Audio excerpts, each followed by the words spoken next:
Let's do a simple Halloween makeup look in this tutorial inspired by Sally from The Nightmare Before Christmas. Now we won't be actually cosplaying Sally and like applying blue paint all over the face and the chest and probably the arms, because that wouldn't be a quick to do look, right? That would be quite a complicated look. It would take long to do, and on top of that, it wouldn't actually be wearable in the sense that if you sweat a little, or if you accidentally touch your chest and face, it's going to ruin the whole look with a good degree of probability.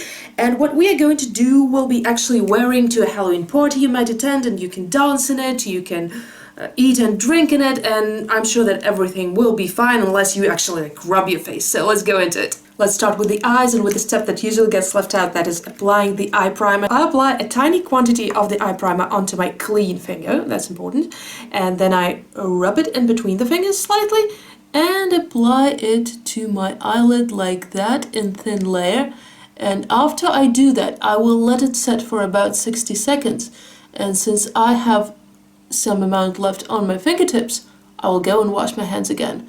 And I recommend you do the same, otherwise your hands will feel sticky. That's how the eye primer should look after you've applied it and spread it out nicely. If you're worried about the eyeshadow fallout, do not apply the primer to your lower lid just yet, we will do that later. So take a fairly large eyeshadow brush and dip it into a pastel blue color. I'm going to use this one from the Jawbreaker palette. This is called Brain Freeze, and this is to give Sally's blue skin some tribute. I'm going to put a little bit of blue on the eyes, and I think that's, like a pretty easy thing to do. So put it above your crease mostly. Put it right here, and that's the result you should get. And then connect it with the outer corner of your eye.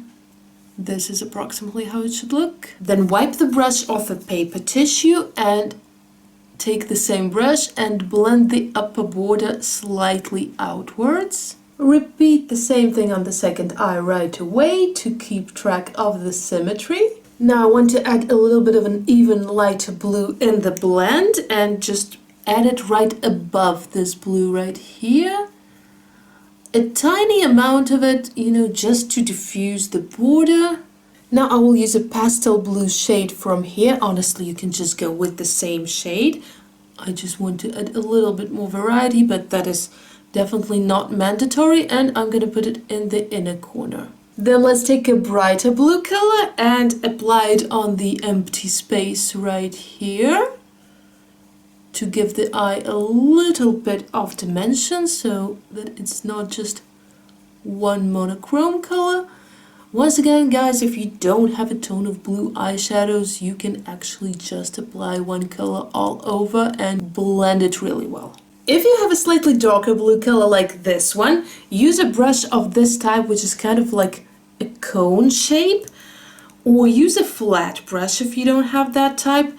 Dip it slightly into that shadow and go into your crease. That way it shouldn't be too vibrant because it will overlap the shadows that you already have. However, it will still deepen your crease and give the eye some dimension, just like that, and extend it a little bit to about the half of your eyelid or so, and put it here in the corner. See, this eye looks like it has more dimension than this one.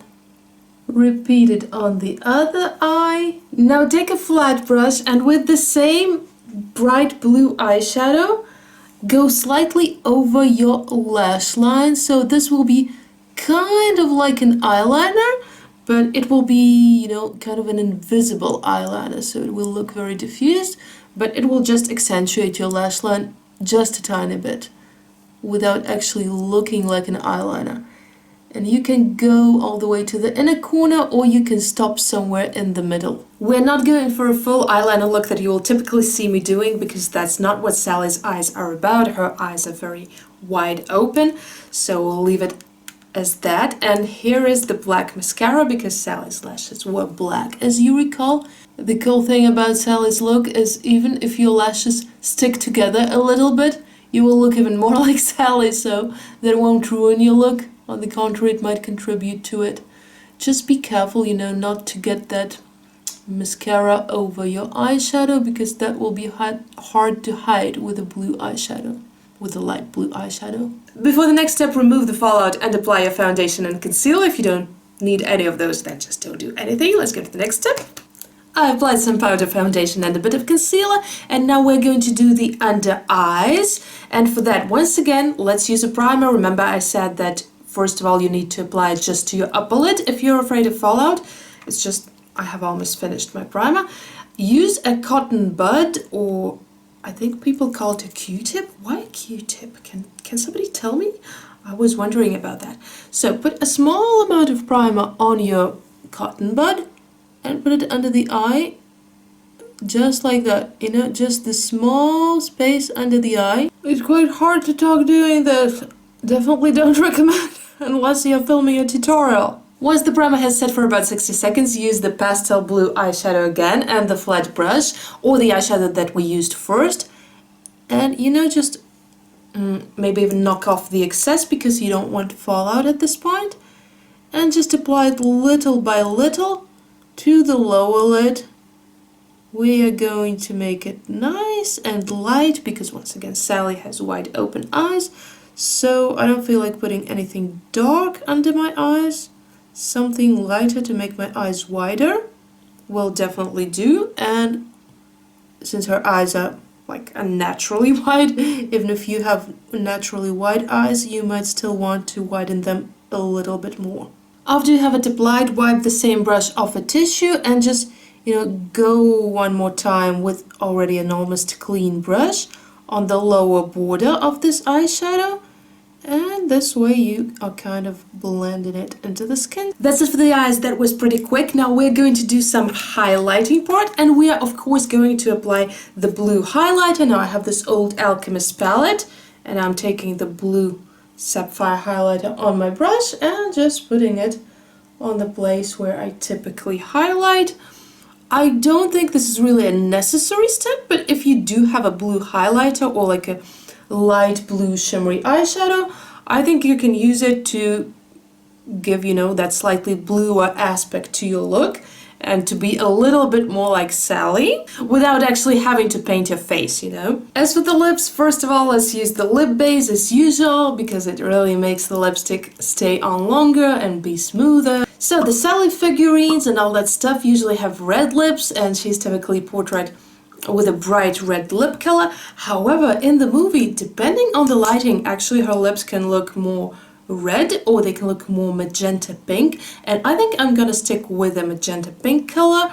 In any case, her lips are not very light, so whether you pick a red or a magenta, it has to be like a little bit darker than usual. I'm gonna pick this Fenty Beauty color and just apply it on my lips and go with that lighting where she looks like she's wearing more of a magenta color, because that's how I imagine Sally, at least. If you feel like red is a better choice, by all means go with it. And also I think that this magenta color goes a little bit better with the blue and the look will be more put together. But once again, if you think that Sally absolutely should have red lips, then of course stand by it. And once again, it's difficult to talk while I'm applying lipstick, so just watch me do it fast motion. Now let's make this look completely Halloween! For this part, I'm going to put away my fringe. Sally doesn't have one, and I kind of want to show you the whole look, even though I will be keeping mine down for my final look, but you can be without a fringe, and so you will need to see what's happening on the forehead. So we are going to aim for a black liquid lipstick. For example, I'm using this Jeffree Star Weirdo. Any black liquid lipstick will be just perfect. And we are going to draw the stitches that Sally has. So first of all, the ones that are coming from her mouth. These lines don't have to be even. I mean, they can be thicker somewhere, they can be thinner somewhere. Once again, it's a bit hard to talk. And make sure they reach the corners of your lips. And now the same on the other side. They don't have to be symmetrical either, so that's really very simple. Just draw any line that your hand is trying to draw. Now she also has a stitch on her cheek and on her forehead on the right side. I'm gonna do mine on the left side just because I feel like it, because that's my good side. I will admit that. And so it kind of goes, you know, right under the eye, just like that. don't reach the stitch that you have coming from the mouth. Once again, this does not have to be a perfect line by any means. And then another one is going to go on the forehead like this. And my fringe still gets in the way. So I kind of want it to be a little bit visible from under the fringe, so I'm going to extend it onto the eyebrow. See, I messed up here slightly. Don't worry if you do that too, you will just cover it with the stitches. Nobody's gonna know. I feel like if you're going to wear your Sally Nightmare Before Christmas look with a fringe too, you can just not do this forehead part. Then I want to use the gray liquid lipstick for the stitches. If you don't have a gray liquid lipstick, guys, black will do just fine. That's just, to give it some extra dimension. Let's try the stitches, so kind of trying to imitate Sally's. She has one stitch here, and she has two crisscross stitches. You can make them slightly curved. And then here she appears to have stitches like that. Am I Sally now? Almost there. Now for this part she has one crisscross here nearer to the lips. And then she's got like 3 straight stitches. And of course, since this look is inspired and not the exact cosplay, obviously you don't have to do the exact same stitches or the exact amount. Oh, by the way, the gray lipstick I use is from Bellegant Cosmetics. And it's actually called Tombstone, so they launched it for Halloween in one of the previous years. So here we have a crisscross stitch. Also these stitches, like they don't have to be even. I think I, did them too even here on this side. Meaning they can, point in different directions because they're absolutely imperfect. That makes this look quite easy, because you don't need to be super detailed. You don't need to be super neat.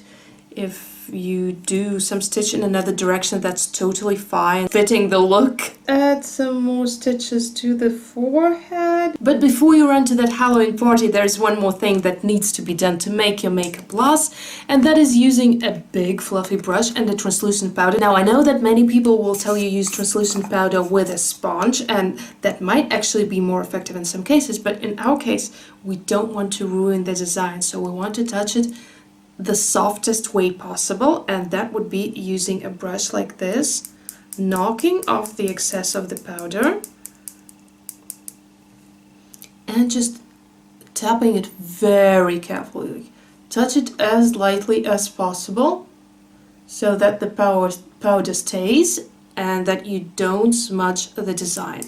Because yes, liquid lipstick is long lasting, however you can still smudge it if you rub with force, especially if it hasn't completely set yet. And see, I still have a little bit of gray lipstick here, which means it wasn't completely set, so I still kind of smudged it, but the design isn't ruined because I was touching it very, very softly. If you still have a little bit of time left before your Halloween party, you can also do something on the chest. And yeah, with the fringe, as you can see, the forehead is not that visible. Let me just adjust the mirror. Oh, I feel like you can see it. Sorry for that, guys, but I have to look somewhere. And the camera window is too small.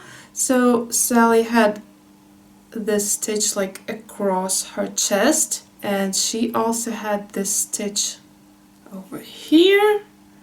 I don't really want to stain my dress in liquid lipstick, so I'm not going all the way to the dress. I'm just stopping a little bit earlier. Make these lines thick so that they're actually visible. I'm also filming a short video at the same time. Back to the gray liquid lipstick and to those stitches. Oh yeah, I'm having so much fun with that. Are you?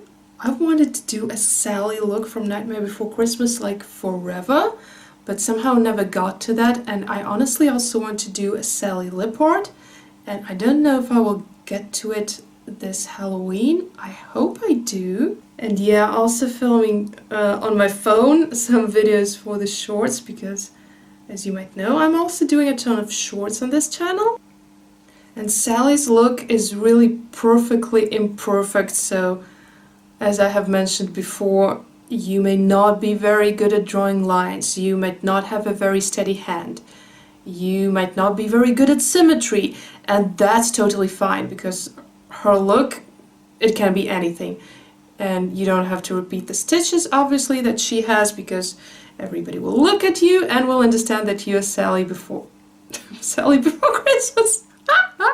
Sally from the Nightmare Before Christmas, that's what I was going to say. As for the hair, you can give this video a thumbs up, that will make your hair look better. Okay, I'm kidding, but that will make me happier. You can wear it loose if you have long hair, or if you have short hair, you can wear a wig, or not be bothered by that at all, because this is a look inspired by Sally from the Nightmare Before Christmas and not her exact cosplay, as we said in the beginning. And if you want more Halloween look ideas, I totally got them in this playlist, some Halloween looks from last year's. Also, I will be adding this year's look, so definitely check it out. And I'll see you there. Bye!